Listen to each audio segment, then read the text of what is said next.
but she will be listening to the arguments and participating in the resolution of the cases. The first case is 19-60662, Hopkins versus Secretary of State. Mr. Stewart.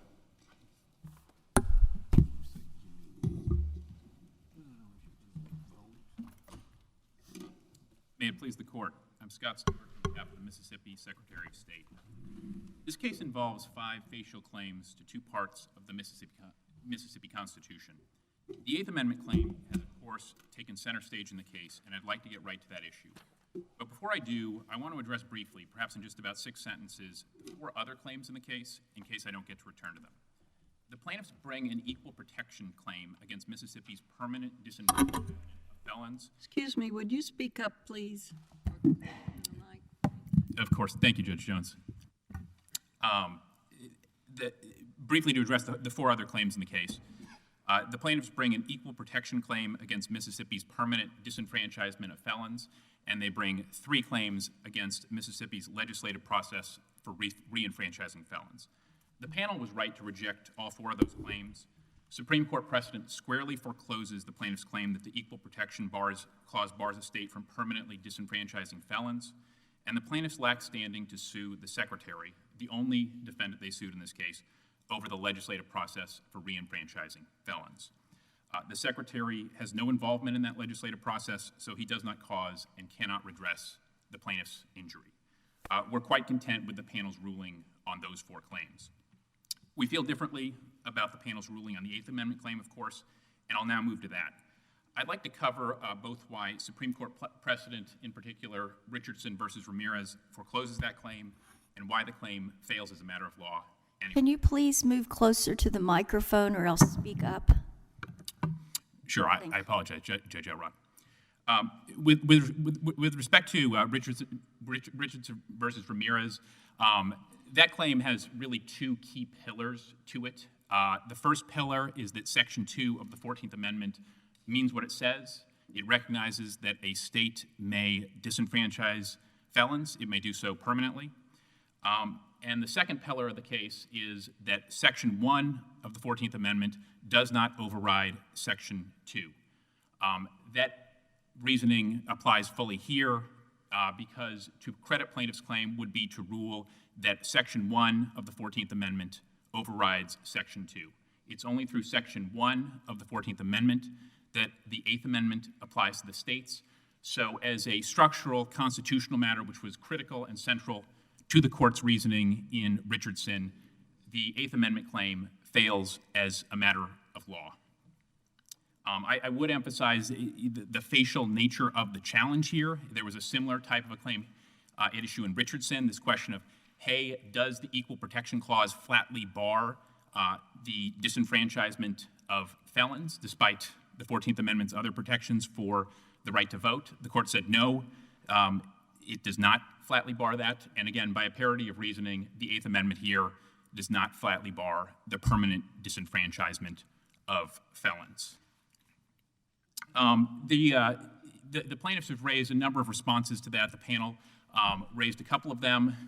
There was a suggestion that, hey, that reasoning is that it would mean in effect that one constitutional provision preempts another, or that Section 2 of the 14th Amendment somehow immunizes any felon disenfranchisement law. We, of course, disagree with those points. You don't need to accept either of those points to agree with our position, which is simply, again, it rests on the facial nature of the claim, the reasoning in Richardson. We're quite comfortable, for example, with the Supreme Court's ruling in Hunter versus Underwood that certain as-applied equal protection claims could have force, and very strong force, obviously, in Hunter versus Underwood itself against a Section 2 type authority, but that's not what we have in this case. Mr. Watson, you've waived uninterrupted time, is that correct? That's correct, Your Honor. So if your argument is that Richardson forecloses the issues in this case, what was the purpose of the remand in Richardson on the plaintiff's alternative contentions? If all discussion for all seasons on challenges were foreclosed, then what would be the purpose of the remand? To allow certain other kinds of challenges there that the remand, Judge Douglas was on hey, how is this being administered in practice? We're comfortable that there could, with the proposition that there could be sort of as-applied challenges against, I think Hunter versus Underwood is a good example of that a direct square violation of the prohibition on race discrimination embodied in the Equal Protection Clause is not permitted by Section 2. So I think the remand in Richardson is sort of, I think, of a piece with that. So we're not saying that Richardson necessarily on its own, forecloses all other challenges. It's a very strong bar to facial claims that a state cannot disenfranchise. That's I think the key difference. Moving on to, I think, if I may, the sort of question of it, even without Richardson, the case is very strong here that felon disenfranchisement also is not punishment. Again, even without Richardson, because felon disenfranchisement, permanent felon disenfranchisement, does not create an Eighth Amendment problem, or really an Eighth Amendment issue, because permanent felon disenfranchisement is not punitive and does not fall under the Eighth Amendment's restrictions at all. I think it's worth sketching out the right analysis or how this issue should be approached, because we respectfully disagree with the way the panel did approach it. The Supreme Court has emphasized in Smith versus Doe, a number of other cases, that when you are asking whether, say, a statute imposes punishment, you look at the text and structure of the statute. That's what you look at first and foremost. You see, what did the legislature intend? And at step one, and if they didn't intend something punitive, you move to step two and say, hey, on the face of the statute, is this nonetheless kind of punitive in fact in a way that would override the intent? So here, we're looking at the face of Section 241 at step one. That provision is all about qualifications to vote. I think as Judge Jones pointed out in her panel stage dissent, this provision lays out age qualifications, registration qualifications, citizenship, residency qualifications, and right there along all of those proper regulations of the right to vote is a list of felonies for which someone is permanently disenfranchised. But we know what the original intent of Section 241 was, don't we? I think the original intent, as first enacted, of course, we agree, Judge Graves, that it was a bad intent and it was discriminatory with respect to the crimes chosen. That's the reason it was enacted, isn't that right? Not for a punitive intent, Your Honor. I think it was just there's a distinct question, for example, whether there's an improper motive and whether something is a constitutional punishment. The plaintiffs have not pointed to any evidence that Section 241 is a constitutional punishment. Again, on the face of it, it is about qualifications and regulation of the electoral franchise. So again, I think your point. You agree that it was an invalid, even accepting that it's a voter qualification, at its origin, it was an invalid one. I think as to racially impermissible, kind of under a Hunter versus Underwood analysis, that provision, I think this court en banc has recognized that, yes, that would be the case if it were never touched again, Your Honor. I thought. So, are you saying that all voter qualifications have to be either or? They're either non-penal or they're penal? Or why wouldn't it be, even if we accept your argument that it's been plopped into the section that calls voter qualifications, nonetheless, what the state's doing is saying to somebody, because of your crime, we're throwing you out of the electorate. That sounds punitive. So the question is it binary? Do qualifications all have to be either or can something be both a qualification, but it's a punitive one? I mean, I think it is. I think it is binary, Your Honor, and I think you do look. Your answer is yes. Qualifications are always age, residency. Those aren't punitive. But even here, where states are saying, because of your crime, we're throwing you out of the electorate, you're saying that's not punitive. That's not punitive here, Your Honor. I think the reason I'm getting a little bit, I'm hoping I'm understanding the question correctly, is I think in these, is something punitive or not cases, the Supreme Court really is looking at, it's an either or fork in the road question. I'm not saying that just because. What's the best authority for that? I think Smith versus Doe is a good example. Mendoza-Martinez is a good example of just, is this punitive or not? I mean, again, we're asking the question, at least in the Eighth Amendment context, is something punishment? In other constitutional provisions, we're also asking, is this punishment, and is it therefore subject to things like the double jeopardy clause, perhaps the due process clause, some of those other clauses. So it really, is getting at, ultimately, is this a punishment or not?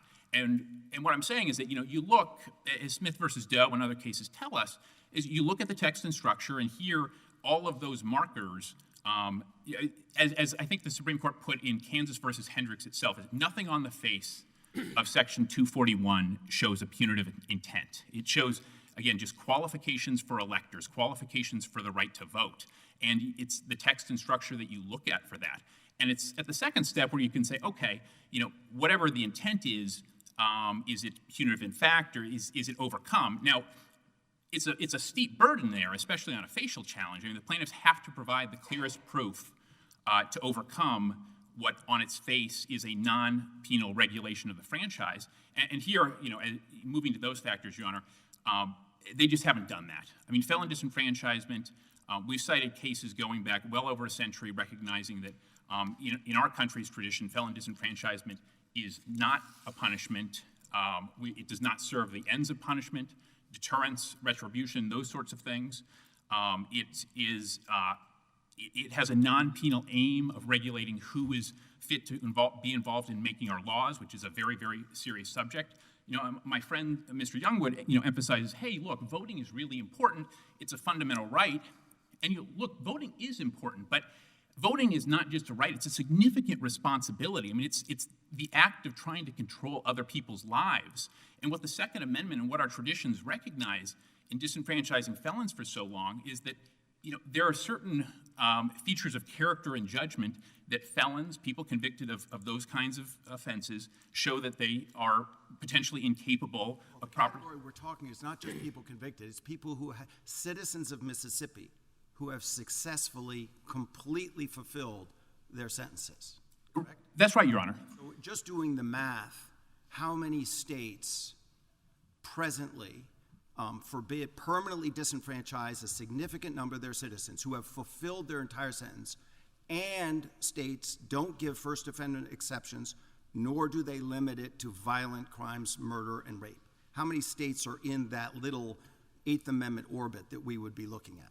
Your Honor, I'm not sure that I have the exact number with the caveats. The three categories are permanently disenfranchise their own citizens, even though they fully successfully fulfilled their sentence. Number two, the state doesn't give an exception for first offenders. And number three, they don't limit it to vote crimes, murder, and rape. Right. I mean, it's a smaller number as you go through all those, Your Honor. I mean, I think the permanent disenfranchisement number, it's around a third of the states. I mean, you might debate a couple of the states. I think that, I mean, again, that's at the sort of, is this subject to the, is this a cruel and unusual punishment? If it isn't even a punishment, Your Honor. But again, I mean, I would emphasize. I'm assuming it's a punishment for the sake of argument. Sure. I'm assuming we've had a precipitous trend nationwide to restore rights. Of course, Texas and Louisiana do. Mississippi doesn't. And I've given you a hypothetical about the category I'm interested in. Yeah.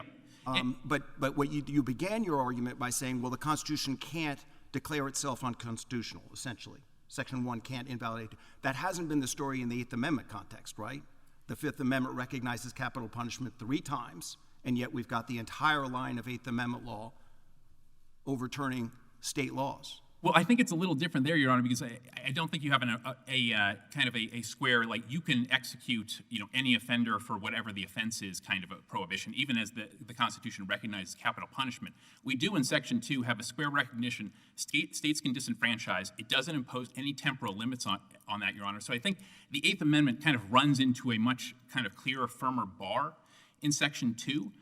I would also say just on kind of the category issue, Judge Higginson, 2 points. I mean, let me understand. Your argument is Section 2 is a stronger bar constitutionally than the text of the Fifth Amendment? Well, I think it's the overriding of a square constitutional text would be clearer here, because the court would be saying, like, okay, even though Section 2 recognizes that states can disenfranchise, imposes no temporal limits on that power, we are saying the Eighth Amendment overrides that square allowance. At the least in the capital punishment context, Your Honor. I mean, yes, the Supreme Court has ruled out capital punishment for certain categories of offenders, but it hasn't ruled the death penalty wholly unconstitutional or unconstitutional, I think it's fair to say, in a sweeping majority of its applications or anything like that. Sure. You know, if I can, you know, mention two other things on sort of the cruel and unusual piece, and then I'd like to, you know, kind of hope I drive home a couple points more on why we're not talking about a constitutional punishment here. One is that around 48 states or so do disenfranchise felons. You know, yes, they end up drawing the lines a little differently, but I think this gets to why a categorical Eighth Amendment type analysis really just does not fit here. When you're talking about where to draw the line, I mean, that's much more of a legislative task. When you're talking about sort of the Supreme Court's line of cases about whether something is categorically unconstitutional or not, we're talking about very clean categories. You know, death is different and juveniles are different are the short versions of both of those. You can see those categories, agree with them or not, they are clear. Here, it's sort of where do you draw the line? And states can draw, and have through the history of our country, drawn different lines. If I can emphasize just a couple... Also, it seems to me that the line, though, that principally the plaintiffs are saying is that it's permanent versus temporary. And that's a very clean line. Certainly, the state may push back and say certain crimes, certain convictions perhaps could be permanent, others might not be. But if you get into that, but a straight up, if it's permanent, that's a punishment. That's the line. What's wrong with that insofar as fitting within your analysis? Sure, Your Honor. I mean, I think, you know, I think we still do have something of a line drawing problem, but I think, Judge Southwick, I think it points back to a little bit about why this is not a punishment at all. I mean, again, when states are disenfranchising, at least when Mississippi's disenfranchising, it's about a qualitative judgment. I mean, it goes back, you know, a long time that, you know, the Supreme Court said this in the Hawker case. It said it more recently in the Smith versus Doe case that, you know, look, when regulating important matters of public welfare, states can make universal rules. They don't have to make individualized determinations. You know, sure, some folks could reform, become very responsible, good citizens, could potentially become good voters, but the court can, or the people of Mississippi can say, hey, look, you know, we think as a category that this is an unlikely group who's going to be fit to exercise the franchise. We think that permanently barring from it or presumptively permanently barring from that is appropriate. And that may have a little more currency if all felons were disenfranchised, but they're not. It's a selected list under Section 241. So doesn't that undermine your argument that, well, felons permanently can't be trusted to exercise the franchise? Well, I think Judge Wilson, you look at the nature of the judgment there, and, you know, states have over time, I mean, some states kind of draw the circle kind of bigger, other states draw it a bit more narrowly. I mean, some think election offenses are particularly bad. I mean, some might say, hey, you know, why just election offenses? Why not murder or some of those more horrible offenses? And I think it gets to the point that, I mean, one, I don't think it's a strike against Mississippi that, you know, we've kind of confined it to a set of crimes that the people think are just especially problematic or worrisome from a severity of conduct, a judgment, a law-abiding, a law-making type standpoint. So even though we could go broader, I think it is reasonable here. And I think it's notable in this case that, you know, unlike, you know, Harness, there's not really much of a challenge in the way of, you know, hey, these are the crimes you've selected, what's wrong with them?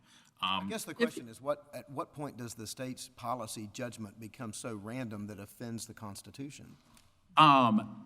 Again, I mean, if it's sort of random and arbitrary, Your Honor, I mean, I think that's, I think a different kind of a claim. What I'd say here, though, is that, I mean, it's not a random set of crimes. I mean, a number of these are well-established, serious common law crimes. What's the nexus between the crime and the determination that someone ought to be permanently denied the right to vote? For example, stealing timber. What's the connection between that and voting?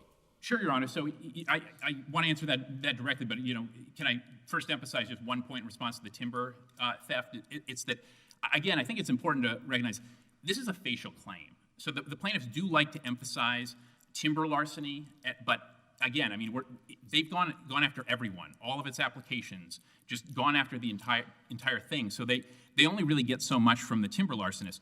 But to get right to your question, Judge Graves, it's very fair to say that the people of Mississippi don't want to be governed by a thief. I mean, even if it's, a small amount of money, I mean, dishonest in small things, dishonest in large is a reasonable determination. Again, I mean, the state could have drawn the circle more broadly. It didn't. It's taken a different approach than some other states have taken. But I think that's the intuition. I mean, Judge Friendly recognized it. This court in Shepard versus Trevino many decades ago recognized it, that somebody who's shown antipathy to the state's laws, especially with felonies, somebody who's broken the state's laws should not be, or a state could certainly reasonably think should not be involved in making those laws. And that's the qualitative judgment, and that's a reasonable judgment to make as a permanent matter. Again, other states may do it a little bit differently, but it's certainly reasonable for Mississippi to have done it that way. A facial challenge means that all the felons who were convicted of murder and rape would also be re-enfranchised, right? Allegedly, if they've finished their sentences. Right. I mean, yes, Judge Jones, and that is the upshot of the plaintiff's argument. And as far as theft goes, wasn't it Bernie Ebbers who was the head of WorldCom in Mississippi? If he had been convicted in Mississippi, he'd be re-enfranchised. He stole millions and millions of dollars in what appeared to be a Ponzi scheme. He'd be re-enfranchised. Right. I mean, I think I confess I don't know the particulars of those facts, but again, I mean, theft. I think it does point that you do get a number of ranges of theft, Your Honor. And again, we're talking about honesty and good judgment, and again, the act of voting, which again we recognize is very important. Has burglary been removed from the statute? Am I correct about that? It has, Your Honor. So how do you draw the line between theft and burglary? Since we're talking about moral character. Right, Your Honor. I mean, I think it's two thoughts on that, Your Honor. I mean, one is it is kind of a legislative judgment about things there. I think burglary, unfortunately, it had a taint in the state constitution at the time. So there would have been other reasons for the state to remove it, just given its kind of 1890 provenance. But I think the state and people made a different decision with respect to the other crimes. I mean, again, states could draw the lines differently, but Mississippi has focused on these crimes. If I can just mention one other point, we've talked about the importance of voting, and in going through a lot of the kind of Mendoza-Martinez factors. My friend emphasizes, voting is really important, and we recognize that, but a big response to that is when you're dealing with something, whether something's a punishment, I mean, these things are very often important, especially when they reach the Supreme Court. I mean, physical liberty, you don't get much more fundamental than physical liberty, and the Supreme Court has in multiple cases held that significant restrictions on physical liberty are not punitive. I mean, even indefinite civil commitment, that was Kansas versus Hendricks, pretrial non-bail, pretrial detention in United States versus Salerno, that's for somebody who is presumptively constitutionally innocent. Those are very, very severe restrictions. Again, the restriction or taking away of the right to vote simply is not comparable. If I can just briefly mention before I sit back down, the Readmission Act, that's come up, and I'd like to just briefly say, with respect, the panel got the analysis on the Readmission Act wrong. It should not have begun with the Readmission Act at all. It should have, again, first of all, looked at Section 241's text and structure. To the extent it got to the Readmission Act, it needed to look at the broader context of the time. And I think the mistake the panel made was to look at one word, punishment, in one statute dealing with a different question and ruled that that kind of decided and dictated a significant constitutional question for all time. Again, I mean, as we've said in our briefing, that doesn't account for the reality that punishment can mean multiple things. I mean, again, the Second Circuit, the 11th Circuit have repeatedly used punishment to mean different things in the disenfranchisement context, but when push has come to shove, both of those courts have held that felon disenfranchisement or criminal disenfranchisement is not punitive. And if I can just add kind of another point about the reading of the Readmission Act, customarily when a court is reviewing, just reviewing statutes, in addition to looking at text and structure, when they look kind of to broader context, the court should be applying certain canons like avoiding preemption, avoiding constitutional invalidation, avoiding major questions. The panel's decision in this case, with respect, ran afoul of all three of those points. I mean, again, the panel found preemption. The panel found that the Readmission Act would preempt Mississippi law, and it found preemption in order to reach a constitutional issue, a major constitutional issue, to invalidate Mississippi's permanent disenfranchisement of felons. and to do so in what is really the most implausible way. I mean, the panel held that the Readmission Act dictated that that disenfranchisement in Mississippi is an Eighth Amendment punishment. It did that in 1870. The Cruel and Unusual Punishments Clause was not incorporated against the state for more than 80 years. The idea that the Readmission Act was dictating that reenfranchisement or disenfranchisement was a punishment for all purposes, for all times under the Eighth Amendment is simply not plausible, and it's not realistic to think that that major question was answered at that time. Thank you, Your Honor.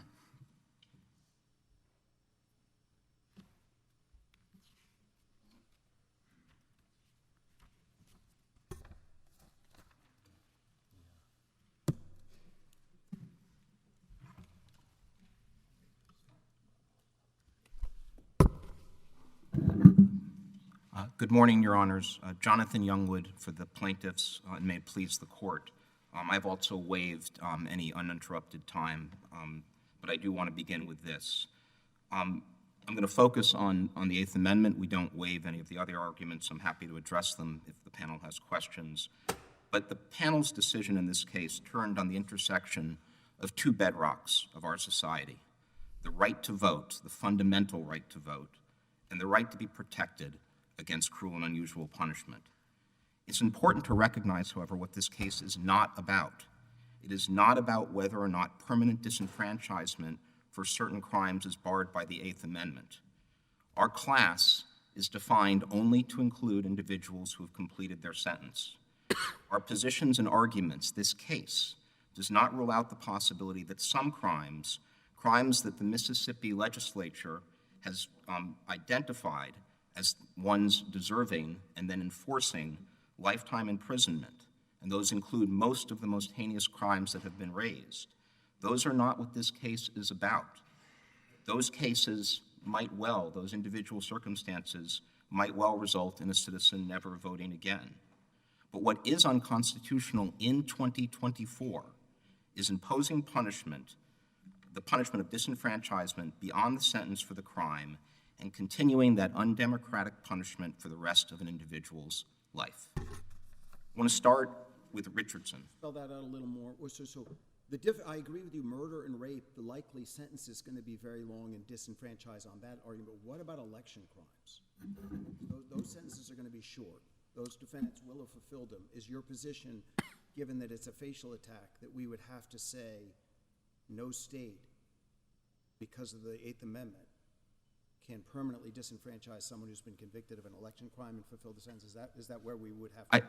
Your Honor, I think a different law that only identified an election crime, and there are some few states that single out those, I think it's 4 or 5, according to the panel's analysis, that might be a different circumstance. The problem with 241, which is multiple, but includes what some of the questions went to, is its complete randomness of which crimes it identifies and how it ties them to this lifelong consequence. And to give just a few examples, crimes that are excluded today from 241 include theft under Mississippi Code 974519, false acquisition of a prescription, welfare fraud, assault, aggravated assault, and simple assault on a police officer is excluded. Instead, what you have is largely crimes that were identified well more than 100 years ago, which I think both plaintiffs and the state agree what the purpose was behind that statute and the problems with that statute as it was enacted at the time. And they have nothing to do with a legitimate reason to disqualify somebody from voting. It goes a bit to the argument as to where this shows up in the Mississippi Constitution of the 1890s. So counsel argues that because it talks about things like age and residency and other things, and then the next thing is, did you commit one of the disenfranchising felonies, you're disqualified. And although not an argument, but in the brief, there's a comparison to the 11th Circuit's analysis of an Alabama statute on that. Mr. Youngwood, did I misinterpret the briefs, or has felon disenfranchisement been part of Mississippi's law since the 1830s? The 1890s amendment to the Constitution 1830s. Replaced prior laws. You are correct, Your Honor. And is it not also the case that as of the time of the framing of the Constitution, 11 states disenfranchised felons. I'm sorry, you're on which Constitution, Your Honor? I'm reading from Judge Friendly's opinion in the Green case. Yes. Talking about the history of the Bill of Rights, that the framers would not have considered disenfranchisement to be unconstitutional. And he points out that 11 states adopted disenfranchisement between 1776 and 1821. 29 states had such provisions at the time of the 14th Amendment. Your Honor, I have no reason to dispute Judge Friendly's statistics. Another statistic he had was that as of the time of the Green decision in 1967, or it may be as of 1964 when the underlying acts took place, I'm not sure, there were 42 states at that time that did disenfranchise. That's true, but he also wrote before Richardson. He wrote before Romer v. Evans, where the court in 1996 described a principle that states may disenfranchise a convicted felon as, quote, unexceptionable. And in Crawford v. Marion County, where that was Justice Stevens, of course, identified felon disenfranchisement as a neutral and non-discriminatory reason. Your Honor, the two Supreme Court cases you mentioned were not Eighth Amendment cases. This case is not. The Eighth Amendment challenge has not been. Well, we take Supreme Court dicta, even if you consider this dicta, which probably is not, very seriously. And of course, there's Trop v. Dulles itself, which started us on this path of judicial reimagining of the penal code. Your Honor, if I could go to the perhaps several of your questions. That I do not dispute that felon disenfranchisement was common in the 1800s, in the 1700s, even in the 1900s, and certainly at the time of the Green decision. But because something was common 50 years ago, 100 years ago, 200 years ago, does not mean that it's not subject to Eighth Amendment analysis if it's punishment, and if it's cruel and unusual, and if there's been a change, a substantial change, which I think is undeniable here in the national consensus on this issue. And it goes... What is this issue? I mean, we're not looking at whether states can disenfranchise felons. We're really looking at, per Judge Southwick's question earlier, temporary versus permanent, or is it a randomness? Or what exactly is the issue where there's been this change, and how are we supposed to look at that? Thank you, Your Honor. I agree there's different ways to slice the data. Any way you slice it, the significant minority, and to answer the question on how many disenfranchised permanently for rape or murder, we tried to count, it's about 7. It's a subset of the ones that the panel identified as of 2020, and then there are a few for election fraud, but you're at best at 20% of the states, which is obviously a very significant drop from 42. Counsel? And what I'm, yes. I'm sorry, you can finish your answer. Go ahead. Your Honor, I'm giving you statistics that are largely in the papers. So in 1974, in the Richardson case, the argument was made, quote, that disenfranchisement is outmoded, and the more modern view is that it is essential to the process of rehabilitating the ex-felon to be returned to his role in society as a fully participating citizen. Now, the Supreme Court acknowledged that that was a very powerful argument for the California legislature. It said it is not for us to choose one set of values over the other. In other words, if we were sitting in a committee in the Mississippi legislature listening to this argument about temporary versus permanent versus murder versus timber theft, your arguments may have a lot of purchase, but we are a court of law. And didn't the Supreme Court exclude exactly these kinds of considerations from the decision-making of a judge? Several answers to that, Your Honor. First of all, if courts could not overrule legislatures based on facial challenges under the Eighth Amendment, there would be no facial challenges legitimate at all under the Eighth Amendment. What I would submit is the question, which I admit is a novel question for this court, is whether or not voting rights, fundamental voting rights, are something that are punishment in the context of Mississippi, which I think is quite special because of the Readmission Act and because of the fact that it focuses only on Mississippi's crimes, which I'll try to get to in a second, whether it's punishment and whether it's worthy of the same type of facial challenge that the Supreme Court has allowed in, I agree, other contexts such as death. Well, let me ask you to draw out this Eighth Amendment for a minute, because last year there were something like 13 executions in the United States. The year before that, there were maybe somewhere between 13 and 20. An article trumpeted the fact that the death penalty is on a clear path to extinction. So why not go after the real culprit here, which is the real Eighth Amendment thing that the Supreme Court has said clearly is subject to evolving standards, and go after the death penalty? How is there any difference between your argument and the follow-on that the death penalty must now be unconstitutional? Your Honor, we're clearly not making any arguments about the death penalty. I understand that, but logically speaking, where is there any difference between your evolving standards, pick and choose, and the constitutionality of the death penalty at the present time? Your Honor, I am not a death penalty expert, but I understand there are a multitude of reasons why executions might have declined. I think many of them relate to complications. I was reading in the paper this morning, complications of finding a method of execution that a manufacturer will provide the chemicals and other things. I think there are a lot of reasons, and we're not making that argument. But until the law is that there are no facial challenges under the Eighth Amendment, the question will be what categories are worthy of challenge.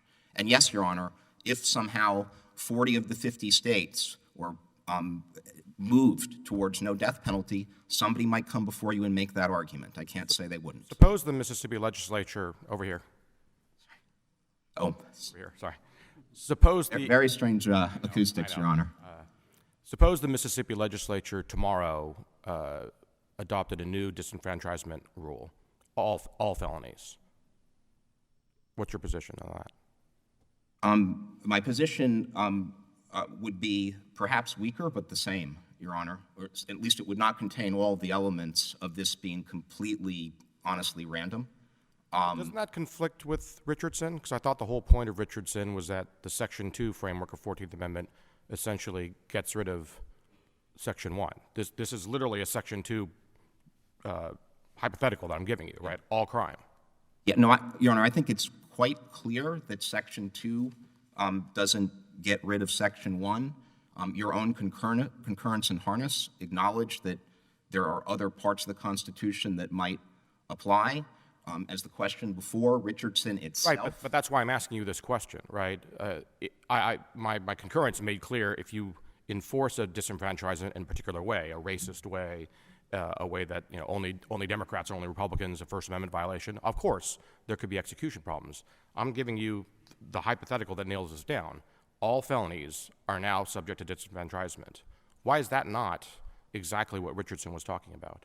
Well, it may have been what Richardson was talking about, but it was talking about it more than 50 years ago without facing an Eighth Amendment challenge. Again, we reserve our other arguments on Richardson, but this is not technically an Eighth Amendment case, right? This is a 14th Amendment Section 1 case, or do you disagree with that? I'm in federal court. The way I get to the Eighth Amendment is through Section 1 of the 14th Amendment. Absolutely, Your Honor. Counsel, let me follow up on Judge Jones' question. Assuming that Louisiana, let's say, is the only state out of the 50 that imposes the death penalty for, pick your crime, but it's the only state that imposes a death penalty for that offense, would you say that that makes it unusual? It certainly makes it unusual. Okay, so we're left with the cruelty factor, cruel and unusual. How do we gauge the concept of cruelty, whether it's depriving someone of their right to vote or their liberty? Who sets that bar? Do we look at the time of the law that was passed or the Constitution, or is that something that the legislature decides in modern times, or is that something we look elsewhere for? Your Honor, I think in terms of defining Eighth Amendment, you would want to look at today. So a law that was passed a long time ago, again, practices that were a long time ago that society thought were acceptable and not cruel and then not unusual, and because they somewhat go together. Concepts of cruel can go with unusual. That law could become unacceptable. And so I think the focus is on today. I think a factor a court would look at in the circumstance you just raised is the other 49 states, the District of Columbia, whatever jurisdictions they look at. That would be very relevant. We think it's relevant here. Well, logically, would we look at other countries, at what Europeans do, or whether people get caned for crimes in Indonesia? How far do we go with evaluating this current standard of cruelty? Your Honor, I think it probably depends on context. I'm not here arguing the laws of any other countries. I'm arguing the laws of the many states of this country. Well, I'm just asking, where do we set the bar for this? I understand I'm trying to find some type of limiting principle or some type of guidance that gives us something to go to right away and make this determination. I think it depends on the context of what's being challenged. And so I think for voting in our American way, and obviously other countries vote, but we've been doing it for a very long time, and it's the center of what we are, I posit. It's the Supreme Court cases say it. I think it's an easy thing for my friend and I probably to agree on. Voting is very much the center of what we are. I think what other states do is quite relevant in this context, perhaps more relevant than in any other context, arguably. It's the fabric of American society. So I'm curious the consequences of your cruel and unusual punishment theory on other aspects of felon rights. As you may know, there's this was mentioned in one of our opinions in a case called U.S. versus Hopkins, a growing trend of criminal justice reformers being concerned about felon disarmament. A lot of prosecutors are saying that that's not fair to go after felons purely for gun possession. I take it at some point then, would the logic of your theory allow public defenders to argue that felon 922 type offenses might be cruel and unusual?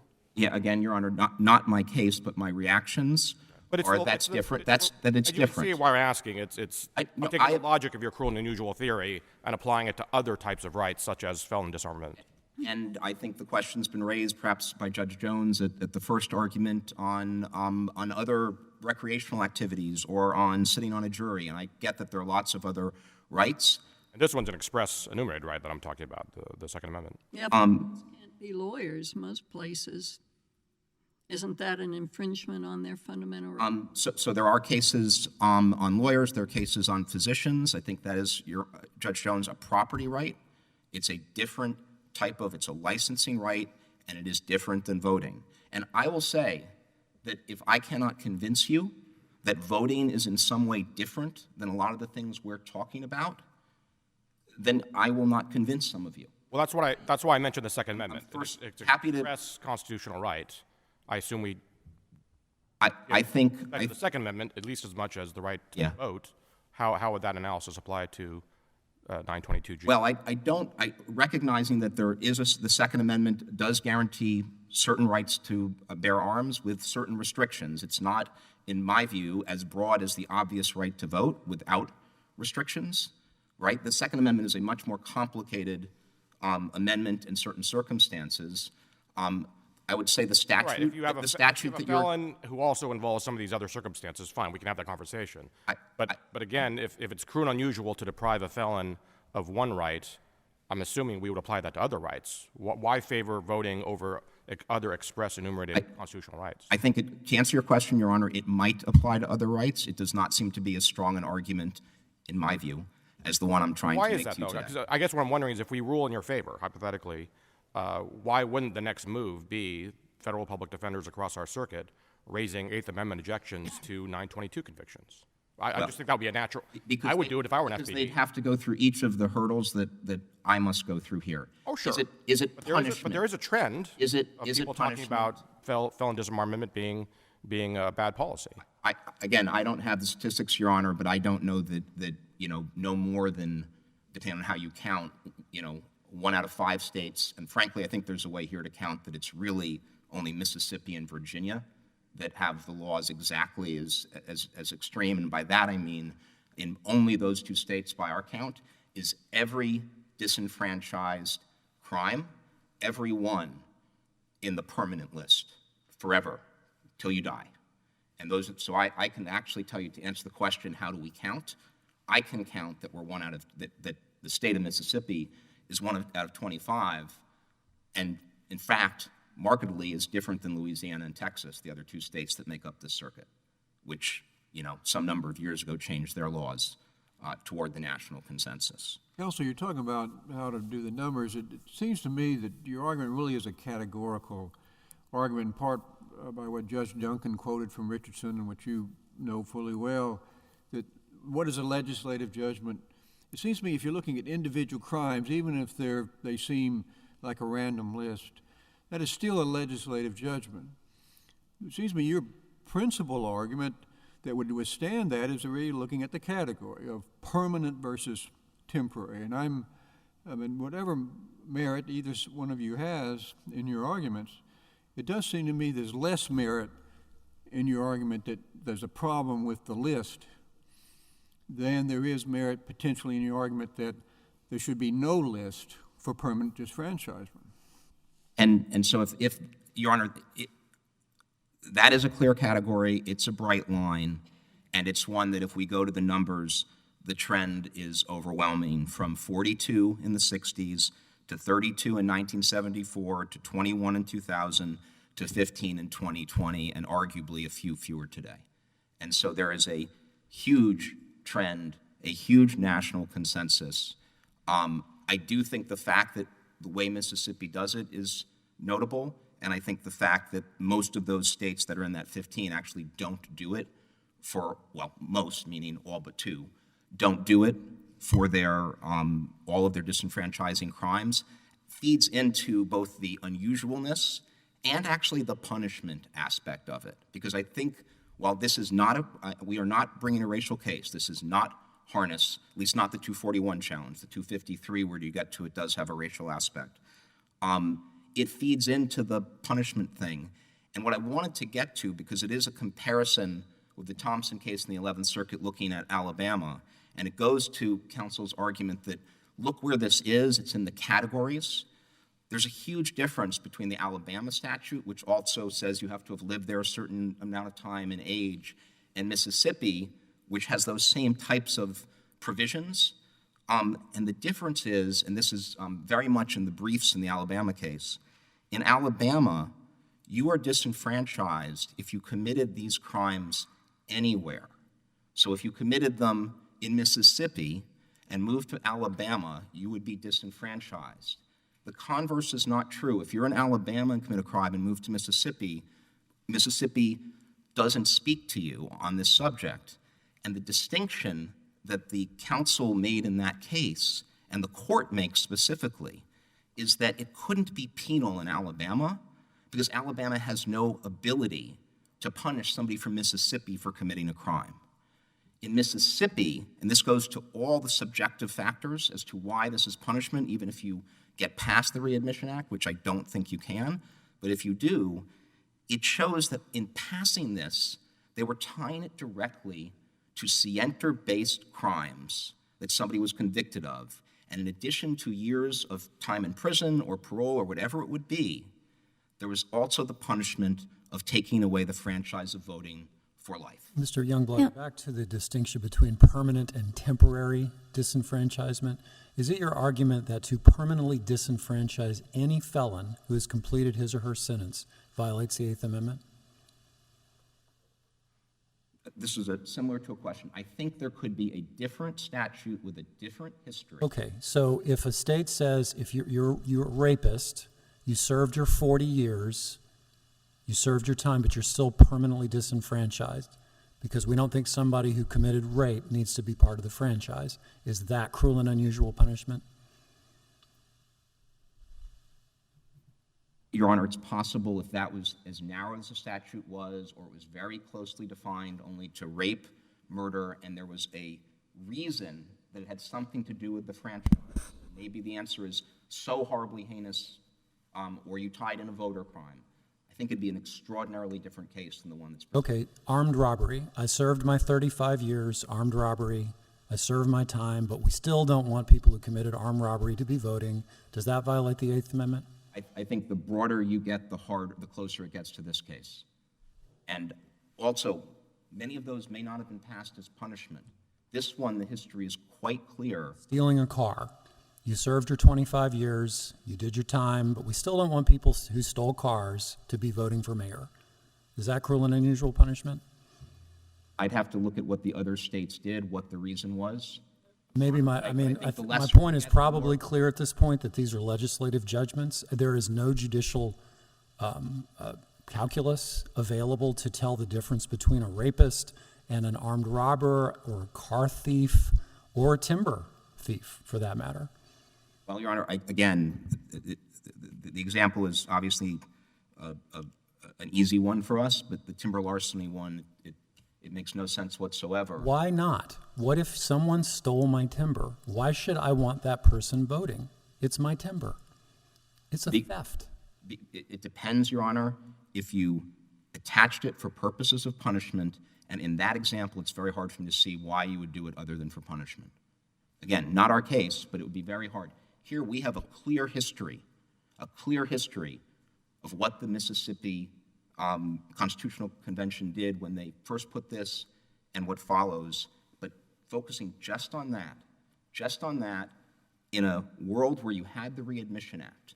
The Readmission Act, which is prominently featured in Justice Rehnquist's majority opinion in Richardson. Well, it's featured, excuse me, if you read it carefully, it's featured in order to show that everybody in the Reconstruction Congress thought the disenfranchising felons was okay. That leads me to two questions I had. What do you do about the fact that no other circuit court has adopted the argument that disenfranchisement is unconstitutional? And are you relying on the Readmission Act? So we are relying on the Readmission Act and other things. And we are relying on the Readmission Act for two arguments. One, it was a condition of reentry into the Union, clear as day. And in fact, although not quoted in the briefs, but quoted in Richardson, and I believe quoted in the panel's decision, it wasn't just a condition, it was called a fundamental condition, not just in the Mississippi Readmission Act, but in the other southern states' Readmission Acts. But it also goes to, and obviously, Judge Jones, I've read your dissent. We are not arguing that Mississippi is not admitted to the Union. We are arguing that when it passed this, it understood that to put these crimes in the category of permanent disenfranchisement was simply to label them as punishment. Let me ask you about that, though, a little further, because when Justice Rehnquist goes through his very thorough, I assume, exposition about the evolution of these sections of the 14th Amendment, he deals with the statute that came 1 year before Arkansas, I believe, was readmitted under the Readmission Act, Arkansas Act being the model for all the later ones. That was the Reconstruction Act of 1867. And it just referred to disenfranchisement of felons. It didn't use the talismanic word punishment.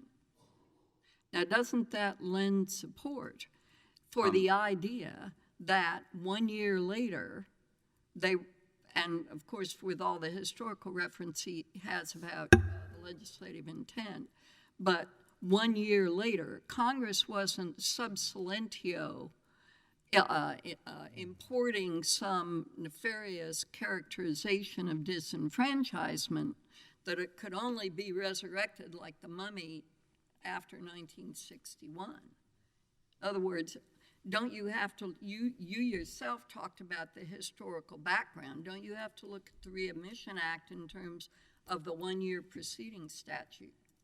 Well, Your Honor, I don't think the act that preceded the Readmission Act said it wasn't punishment. I don't think it qualified it. But in any event, the later passed act is explicit, except as a punishment for such crimes as are now felonies at common law. Mr. Youngwood, what exactly, I'm up over here, What exactly do you want us to hold? Very confused at this point.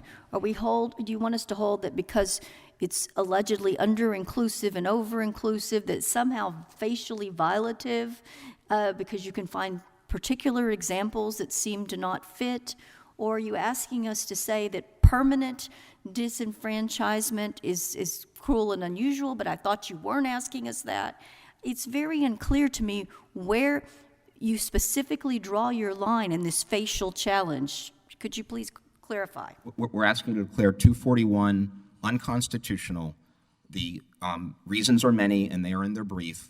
The crispest and easiest is that a statute passed as punishment that is an outlier, that is about a fundamental right, voting, that taking it away for life, divorced completely from length of sentence, is cruel, it's unusual, it's completely out of step with the overwhelming supermajority of the other states, which is what the Supreme Court looks at. Counsel, if I'm allowed to ask one more question. I don't understand you to be resisting legislative judgment. Tell me if I'm wrong. Your argument is that the Supreme Court has said, in this circumstance, we look at empirically the legislative judgment of the country. And your argument is legislatures around the country have now overwhelmingly, since Richardson, especially since 97, said that a permanent disenfranchisement that is freakish or arbitrary in the crimes it chooses and has Mississippi's history, is that your argument? It is, Your Honor. I want to ask you, I don't understand, with due respect to the sincere feelings of others, what Mississippi's history has to do with this, because cert was denied in the equal protection challenge to this provision. Your Honor, if we're going to look at the Mississippi law, we have to look at it as it was readopted by the voters in the 1960s and the legislature refusing to reconsider in the 1980s. Although, Your Honor, the strictures of the Readmission Act would still, I believe, apply. The context would apply. The way this law has been treated would apply. And I'll repeat, I am not making a racial challenge to 241, not in any way. But 241 was first passed in the 1890s. As Your Honor says, crimes were added, crimes were taken away. That is all relevant.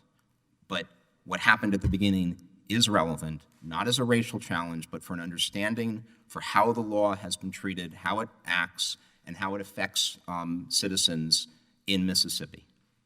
Can I ask a follow-up question to Judge Higginson's question? If I understand sort of the agreement between the two of you, the theory is essentially one of arbitrariness, that some things are subject to disenfranchisement, others are not, and it's sort of kind of a crazy quilt. Is that sort of your theory? Your Honor, I think that helps. I think my base theory, and again, to answer Your Honor's questions, those weren't my cases. They might be more complicated. But the core is, I don't want anyone to see us backing down on this, that the Mississippi law is unconstitutional because it's permanent after terms of sentence are completed. Okay, but I mean, Section 2 allows for permanence. So to me, let's just focus on this sort of notion of the randomness of the crimes. It just doesn't make sense. You can kind of ridicule which crimes are subject and which crimes are not. Couldn't you say the same thing about federal criminal law? I mean, our crime of violence categorical rule, that whole body of law does result in a lot of crazy situations where some crimes are punished very harshly, some crimes not harshly at all, and yet the facts would suggest the opposite. I'm just wondering, the consequences of your cruel and unusual punishment theory are really quite dramatic. I think we'd have to strike down a lot more than just this one law. Yeah, again, Your Honor, I'm not going to argue the next case or the case after that. But you understand? I think this is actually, in some ways, quite a narrow challenge in terms of the uniqueness of these facts, and that does get to the idea is you can point to two crimes, one which is clearly worse than the other, and yet the punishment is off. I'm just wondering how that applies to actual, prison sentences. I'll leave it at that. Thank you, Counsel. Thank you, Your Honors.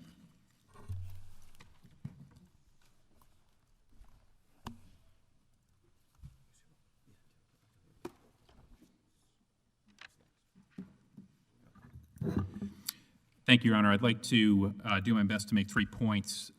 First, the colloquy with Judge Duncan, I think, illustrates something very clear. Mr. Youngwood conceded, as I understand it, that a state could permanently disenfranchise in some circumstances. He mentioned, I think, rape, murder, voter crime as examples. With that concession, that dooms his Eighth Amendment case. This is a facial Eighth Amendment Also challenge. concede that that Richardson was remanded on an as-applied basis? Isn't that your concession in your opening argument as well? As administered in practice, is it administered arbitrarily, Your Honor? That's quite a bit different than does the Eighth Amendment bar all permanent felon disenfranchisement.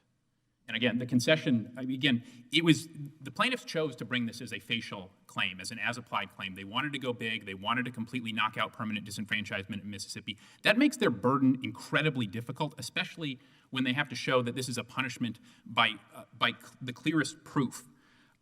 They can't show that. Judge Jones, you were exactly right when you said, hey, you have to look at 1968, the version of the law that's in effect now. On its face, it is not penal. Number two, I mentioned earlier on this, and it came up from my friend Mr. Youngwood a few times. He mentioned voting is critical, it's very important, and he suggested that is sort of a distinguishing or limiting principle in these punishment cases. That is not a distinguishing or limiting principle. Richardson itself recognized that voting was important. Voting was already a strict scrutiny fundamental right proposition at the time that the Supreme Court decided Richardson, and the Supreme Court said, no, we will not apply strict scrutiny here. I would also say, again, in these cases about whether something is a constitutional punishment, these things are always involving important things. Again, liberty, that's Salerno and Hendricks. Occupational debarment. Is your argument that it was never meant to be punishment, or that we can conclude now that it's not punishment post-1968? I'd say that on this record here, the operative provision is not punishment. I know of no evidence that would make the 1890 version punishment either, Your Honor. Again, neither of them are on their face punishment, and that's what you look at step one of the Smith versus Doe intent effects regime. Other than the placement of the provision that refers to this list of crimes, what evidence is there that it wasn't meant to be punishment? That it describes qualifications for voters, that it's not labeled punishment, that it sets down things that are traditionally qualifications like registration, residency, age. Those are not thought to be punitive things. Those are just regulations of the franchise that are civil, regulatory, and non-punitive. So those features, Your Honor. So that's based on what it's close to? I'm sorry? That's based on the placement of the language? Is that what we're talking about? The text and structure of the statute, or of the constitutional provision, Judge Graves. That's what the Supreme Court tells us to look at, is text and structure is what we look at, the face of the provision at issue. And the face of the provision, you can also look at the implementing statutes, where, placement, all of those things show, as I think it was in Hendricks, the Supreme Court said, nothing on the face of Section 241, adapting that here, shows a punitive intent. And especially when the plaintiffs have this significant burden, they just can't overcome it with clearest proof. Again, as I said before, in thinking about whether something's penal or not, you're going to face, liberty, occupational debarment, being free from double jeopardy, hugely, hugely important in these cases that involve, is something a punishment or not. And the Supreme Court has held that even those things, no matter how severe they are, no matter how harshly they could affect people's lives, the Supreme Court has held things like that not to be punishment, and therefore not subject to things like the Eighth Amendment, the Due Process Clause, the Cruel and Unusual Punishments Clause, those kinds of things. Last, I'd just say on the kind of the Eighth Amendment analysis, this categorical question that we've been discussing, I think a number of the members of the en banc panel have said today, look, adopting the plaintiff's position would create a real line drawing problem. There's no limiting principle. The court would have to do lots of striking down. Again, how do you knock jurors off of a jury for being, under, an indictment or something like that? That could be an invalidation of federal law right there if this court adopts the plaintiff's position. But again, it's something to say death is different. It's something to say juveniles are different. It's an entirely different thing to say that felons are different, somehow different in kind, and should be treated differently. With that, we ask the court to reject the plaintiff's Eighth Amendment claim, and on the other claims, we're content with how the panel ruled. Thank you, Your Honor. The court will take a brief recess.